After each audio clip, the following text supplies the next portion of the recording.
할렐루야. 3월 18일 월요일 새벽 기도를 시작하겠습니다. 사도신경으로 우리의 신앙을 고백합니다. 나는 전능하신 아버지 하나님 천지의 창조주를 믿습니다. 나는 그의 유일하신 아들 우리 주 예수 그리스도를 믿습니다.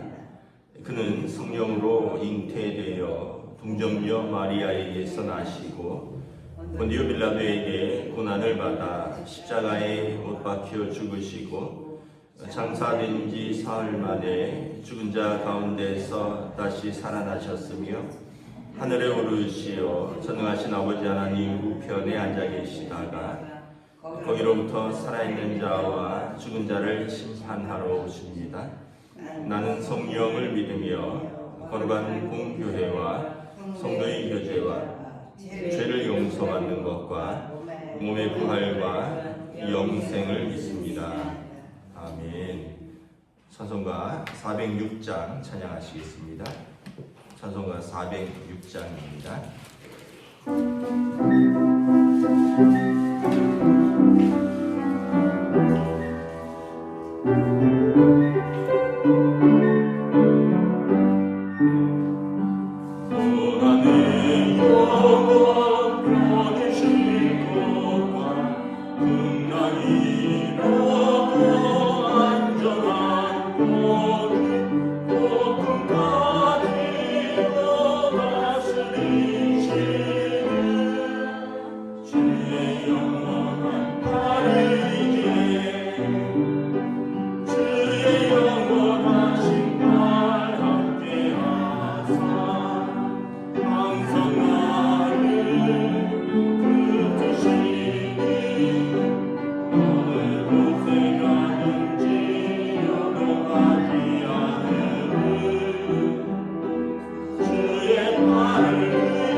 하나님 말씀은 구약성경 시편 55편입니다. 구약성경 시편 55편입니다. 다 찾으신 줄 알고 저 여러분들이 한 절씩 교도하도록 하겠습니다. 시편 55편입니다. 하나님이여 내 기도에 귀를 기울이시고 내가 간구할 때에 숨지 마소서. 내게 굽히사 응답하소서. 내가 근심으로 편하지 못하며 탄식하오니 이는 원수의 소리와 악인의 압제 때문이라. 그들의 죄악을 내게 더하며 노하여 나를 핍박하나이다. 내 마음이 내 속에서 심히 아파하며 사망의 위험이 내게 이르러도다. 두려움과 떨림이 내게 이르고 공포가 나를 덮어도다. 나는 말하기를 만일 내가 비둘기같이 날개가 있다면 날아서 편히 쉬리로다. 내가 멀리 날아가서 광야에 머무리로다. 내가 나의 피난처로 속히 가서 폭풍과 광풍을 피하리라 하였도다. 내가 성내에서 강포와 분쟁을 보았사오니 주여 그들을 멸하소서. 그들의 혀를 잘라버리소서. 그들이 주야로 성벽에 두루 다니니 성중에는 죄악과 재난이 있으며 악독이 그 중에 있고 압박과 속임수가 그 거리를 떠나지 아니하도다. 나를 책망한 자는 원수가 아니라 원수이고 내가 참았으리라. 나를 위하여 자기를 높이는 자를 나를 미워하는 자가 아니라 미워하는 자일진데 내가 그를 피하며 숨었으리라. 그는 너로다. 곧 나의 동료 나의 친구여 나의 가까운 친으로다. 우리와 같이 재미있게 의논하며 우리와 함께하며 하나님 집안에서 다녔도다. 사망이 갑자기 그들에게 임하여 산채로 스올에 내려갈지어다. 이는 악독이 그들의 거처에 있고 그들 가운데 있음이로다. 나는 하나님께 부르짖으리니 여호와께서 나를 구원하시리로다. 저녁과 아침과 정오에 내가 근심하며 탄식하리니 여호와께서 내 소리를 들으시리로다. 나를 대적하는 자 많더니 나를 치는 전쟁에서 그가 내 생명을 구원하사 평안하게 하셨도다. 옛부터 계신 하나님이 들으시고 그들을 낮추시리이다. 그들은 변하지 아니하며 하나님을 경외하지 아니함이니이다. 그는 손을 들어 자기의 화목한 자를 치고 그의 언약을 되받으리이도다. 그의 입은 우유 기름보다 미끄러우나 그의 마음은 전쟁이요 그의 말은 기름보다 유하나 실상은 꼽힌 칼이로다. 내 짐을 여호와께 맡기라. 그가 너를 붙드시고 의인의 요동함을 영원히 허락하지 아니하시리로다. 함께 있습니다. 하나님이여 주께서 그들로 파멸의 웅덩이에 빠지게 하시리로다. 피를 흘리게 하며 속이는 자들은 그들의 날에 반도 살지 못할 것이나 나는 주를 의지하리이다. 아멘. 할렐루야. 네, 오늘 또 새날을 주셨습니다. 새로운 하루, 새로운 한 주가 시작됩니다. 하나님께서 은혜와 평강으로 함께하여 주시기를 축복합니다. 약간 또 살짝 추워졌어요. 하여튼 이런 간절기에 감기 조심하시기 바랍니다. 오늘 말씀도 다윗의 마스길이다. 다윗의 노래인데 시편은 한 3분의 1 정도를 다윗이 썼습니다. 내용은 대부분 탄원시입니다. 물론 하나님께 감사하고 찬양 돌리고 하나님께 영광을 올리는 시도 있지만 대부분은 자신의 억울함, 자신의 슬픔을 하나님 앞에 탄원하는 시입니다. 하나님께서 인간에게 주신 이제 가장 특별한 능력 중에 하나가 우리의 감정을 언어로 표현할 수 있다는 것입니다. 우리가 이해한 것, 또 우리가 본 것, 우리가 들은 것, 우리가 생각한 것, 우리가 느끼는 것을 언어로 이렇게 섬세하게 표현할 수 있는 것은 우리 인간만이 할 수 있는 것이 아닐까. 여러분 동물들도 뭐 언어 비슷한 걸 말하긴 하지만 뭐 이렇게 섬세하게 하겠습니까? 자기들끼리 뭐 하긴 하겠지만 그런데 사람은 여러분 얼마나 섬세합니까? 얼마나 많은 문학 작품이 있고 얼마나 많은 시가 있고 얼마나 많은 노래가 있습니까? 여러분 어린 아이도 시를 쓰는 거 아시죠? 어떤 어린 아이가 쓴 시인데 이렇게 그 보름달을 보면서 길을 걷다가 달은 계속 자기를 따라오는 것 같으니까 보통 달은 그냥 그 자리에 있는데 이제 사람이 조금 움직이는 거죠. 근데 이제 어린아이의 마음에서는 달아 왜 나를 계속 따라오니 내가 좋니? 이렇게 여러분 어린아이도 그런 시를 자기의 마음을 표현할 수 있는 거고 또뭐 이건 참 제가 좋아하는 부분인데 어떤 시인은 개나리야 너는 좋겠다 근심이 없어서 근심이 있으면 어떻게 그렇게 노란색이 나오겠니 이런 또 시도 있어요. 그러니까 여러분 사람들이 참 마음에 있는 것 슬픔 기쁨 또 자기의 모든 것을 이렇게 말로 표현할 수 있다는 건 얼마나 큰 하나님의 은혜인지 모르죠. 그런데 문제는 이제 내가 그렇게 표현을 했는데 들어줄 사람이 없다면 이게 이제 메아리라 그러잖아요. 메아리. 메아리를 이제 그 소리의 딸이라 그러는데 소리의 이제 내 소리의 자식이라는 뜻이에요. 산에서 내가 야호 하면은 내가 낳은 소리가 이제 자식처럼 돌아온다 해서 이제 메아리를 소리의 딸이라는 표현으로 쓰는데 여러분 내가 소리를 냈는데 들어주는 사람이 없으면 그 글을 쓰고 그 말을 표현할 때 얼마나 또 허무할까 허공에 대고 하는 것 같잖아요. 그래서 누군가가 내 이야기를 들어준다는 건 이건 또 얼마나 큰 힘이 되는지 몰라요. 그래서 여러분 그런 말이 있잖아요. 한 사람만이라도 내 이야기를 들어주면 죽지 않는다. 근데 사람이 죽을 만큼 힘들 때 그 한 사람이 없으면 정말 포기할 수도 있다는 거예요. 근데 한 사람이라도 내 이야기를 들어주는 사람이 있다면 다시 또 소망을 품고 견딜 수 있는 근거가 되는 거죠. 그런 의미에서 여러분 가족들이 그런 사람이 되어야 돼. 부부 간에 서로 또는 부모 자식 간에 만약에 그런 가족이 없다면 어떻게 하냐? 그러면 또 좋은 친구가 있으면 좋겠죠. 다윗에게 요나단이라는 친구가 있었죠. 다윗과 요나단. 가족들은 다 등을 돌렸어요. 부인도 미갈인데 부인도 뭐 나중에는 이제 떠나버렸죠. 그런데 요나단이 있었습니다. 그 친구도 없다면 누가 있어야 될까? 그 한 분이 하나님이 계시죠. 우리에게. 사람에게 사실 하소연하는 것은 잠깐은 속이 후련해요. 내 이야기를 들어주고 또 내 억울함을 풀 수 있고 또 내 이야기에 공감을 하니까. 그런데 이 사람이 해결해 줄 수는 없어요. 근데 해결해 줄 수는 없지만 그냥 호소하는 거예요. 그런데 그 이야기를 들어줄 사람이 사람은 없는데 그분이 하나님이시라면 제일 힘센 분, 또 제일 공의로우신 분, 그리고 반드시 바로잡으실 분, 그 하나님이 내 이야기를 들어주신다면 어떨까요?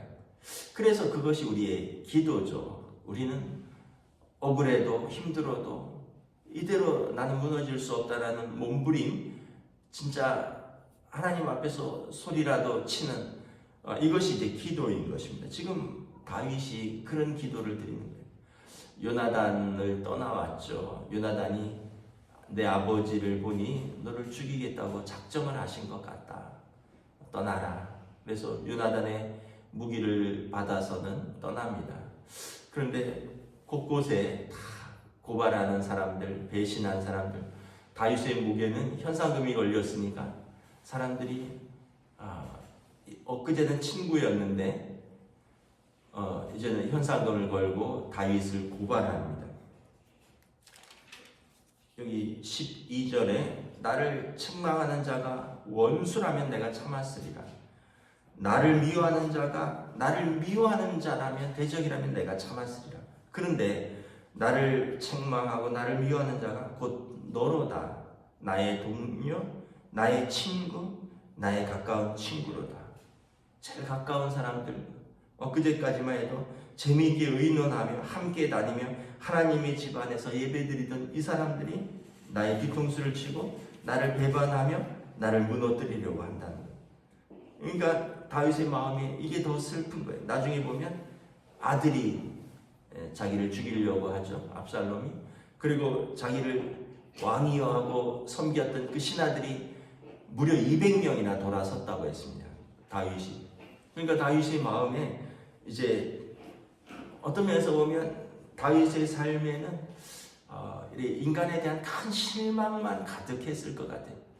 젊어서는 그 8형제가 있었는데 위로 형들은 다 잘 나갔고 아버지가 형들만 챙기고 말째는 양이나 치러 보내고 사무엘이 왔을 때 다윗은 부르지도 않고 형들 다 보고 나서 사울이 더 없느냐 이상하다 하나님이 이 집에 기름 부으실 자가 있다 했는데 더 없느냐 했을 때 말째가 있긴 있는데 지금 저기 양 치러 갔다고.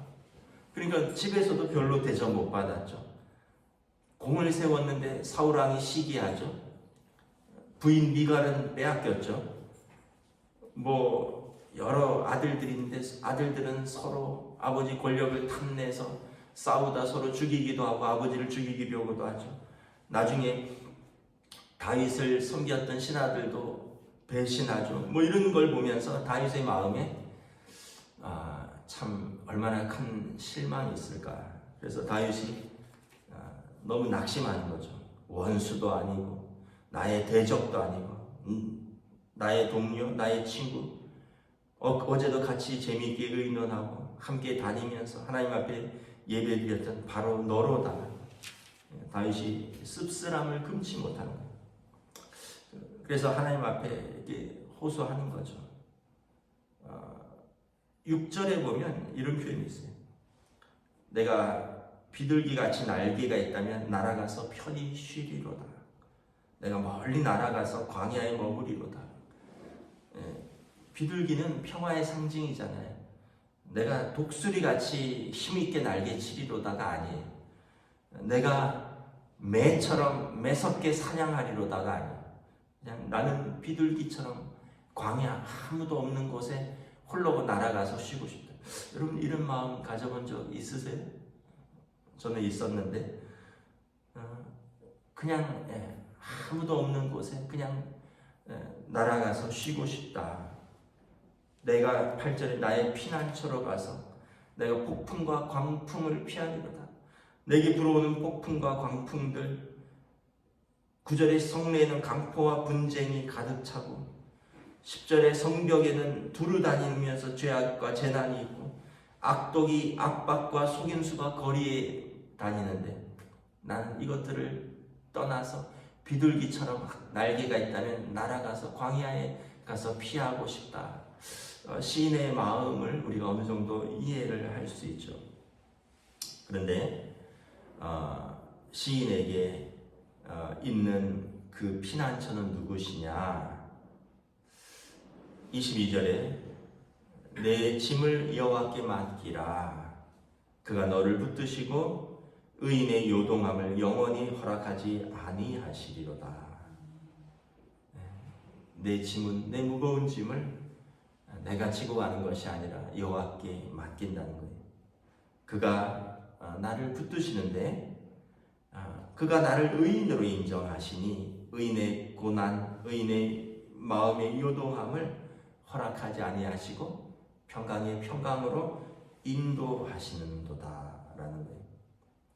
그래서 이 시인이 견딜 수 있는 거예요. 그래서 또 소망을 품을 수 있는 것이죠. 그 이스라엘에 하나님께서 피난처를 6곳을 두라고 했습니다. 이제 도피소라고 도피성이라고 하는데 남쪽의 3개, 북쪽의 3개. 이스라엘 땅은 이제 서울에서 대전 정도 거리입니다. 길이로 서울에서 대전 거리고요. 넓이로는 아마 서울에서 경기도 정도 되지 않을까 뭐 그런 생각을 합니다. 그러니까 한반도의 반 정도 되는 거죠. 남한의 반 정도 길이나 넓이로. 그곳에 6도시를 두는 거예요. 남쪽에 3개, 북쪽에 3개. 그래서 억울한 사람들 또는 죄를 지었는데 고의가 아닌 사람들, 예를 들면 누굴 죽였어요. 근데 미워서 죽인 게 아니라 나무를 패려고 도끼를 쳤는데 도끼에서 날이 빠져서 앞에 있는 동료가 죽었어요. 근데 그 유족들은 알 길이 없잖아요. 둘이서 그랬으니까. 그럼 이제 이 사람에게 복수하려고 할 거예요. 그러면 재판을 받을 수 있을 때까지 빨리 도피처로 피하는 겁니다. 도피성으로 피하는 거예요. 그럼 하나님이 명령하셨어요. 도피성에 피한 사람은 일단은 재판을 받을 때까지 누구도 죽일 수 없다. 이게 하나님의 율법인 거예요.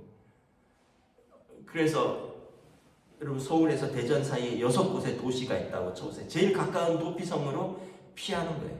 그곳에 가면 하나님의 법으로 제사장이 그가 정확하게 재판을 받을 수 있을 때까지 사적인 보복을 하지 못하고 살려주는 거예요. 그리고 재판을 통해서 만약에 그가 진짜 범죄자라면 넘겨주고, 그렇지 않고 이런 사고사라면 그를 이제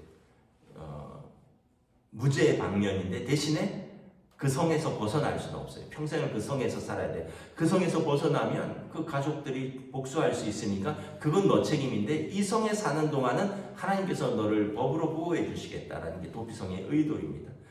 그래서 도피성에는 죄인들이 많은 거예요. 물론 고의 죄인들은 아니죠. 아까도 말했듯이 우연히 사고를 친 사람. 그런데 하나님의 보호를 받는 거예요. 도피성은 그곳에 가면 살 수 있다라는 소망이 있는 거예요. 다윗에게는 하나님이 도피성인 거예요. 왜냐하면 이스라엘의 그 어디도 율법의 도피성으로 규정되어 있지만 다윗은 어디도 숨을 수가 없거든요. 하나님 앞에 가면 그곳이 나의 도피성이다. 그것이 나의 도피처다.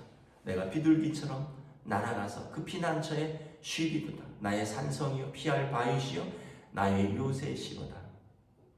그래서 여러분 어디도 호소할 데 없고 어디도 피할 데 없으면 우리의 짐을 지시는 하나님 아버지께 나와서 하나님께 피하시기를 주님의 이름으로 축복합니다. 네.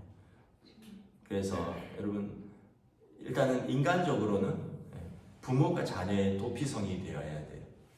자녀들이 속상할 때, 실패했을 때 갈 데 없잖아요. 그러면 부모에게 와요. 부모에게 오면 어쨌든 받아주고 기다려주고 그곳에서 쉴 수 있고 그곳에서 울 수 있고, 그런 부모가 없다면 궁극적으로는 하나님이 우리의 부모 되시니까, 하나님이 우리의 아버지 되시니까, 나이 들면 부모 안 계시잖아요. 하나님 아버지께 나오는 거죠. 하나님 아버지께 울고 하나님 아버지께 내 속 마음을 토로하고 하나님 아버지한테 원수를 갚아달라고 하고, 원수를 하나님께서 신원하시니까 내가 갚을 수는 없잖아요. 나는 힘도 없고 내가 갚다가 또 내가 범죄자가 되면 어떻게. 근데 공의의 하나님께서 의인의 요동함을 허락하지 아니하시니까 하나님께서 반드시 심판하실 것입니다. 하나님께 호소하는 거예요. 그리고 때가 되면 하나님이 정리해 주세요. 나중에 다윗을 욕했던 사람들이 다 다윗에게 나와서 무릎 꿇고 왕이여 만세수를 하옵소서 이러면서 막 변명을 합니다. 다윗을 그렇게 저주했던 시므이가 나중에 와서 변명하고, 다윗이 뭐라 그래? 살려줘라. 불쌍한 사람이다. 살려줘라. 저도 사울의 신하였으니까 그럴 수 있다. 우리 같았으면 저놈의 목을 당장 쳐라. 내가 도망갈 때 나를 성벽을 따라다니면서 침뱉고 저주했던 저 인간 당장 목을 쳐라 할 텐데 다윗은 불쌍하다. 살려줘라. 나도 도망쳐봐서 그 심정 안다. 다윗의 마음에는 참 하나님에 대한 신뢰가 가득한 거예요. 하나님 아버지가 내 편이시다. 그러니까 이제 사람들에 대해서도 그가 어떤 면에서 보면 너무 미워하지 않는 거예요. 그들 때문에 속상하고 그들 때문에 슬퍼했지만 내게는 더 큰 내 편이 계시니까, 그분이 만물의 창조자 하나님이시고 그분이 만물의 구원자 하나님이시고 그분이 만물의 재판장이신 그 하나님이신데 그분이 내 편이시라.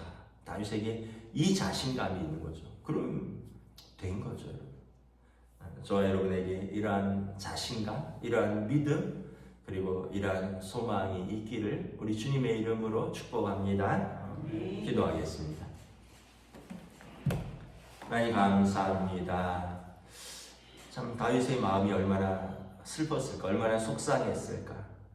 나의 대적이 나의 생명을 찾고 나를 미워하는 자가 나를 비방한다면 내가 참았을 텐데, 나의 친구여, 나와 함께 어제만 해도 같이 길을 걷던 자여, 함께 예배드리던 너로다.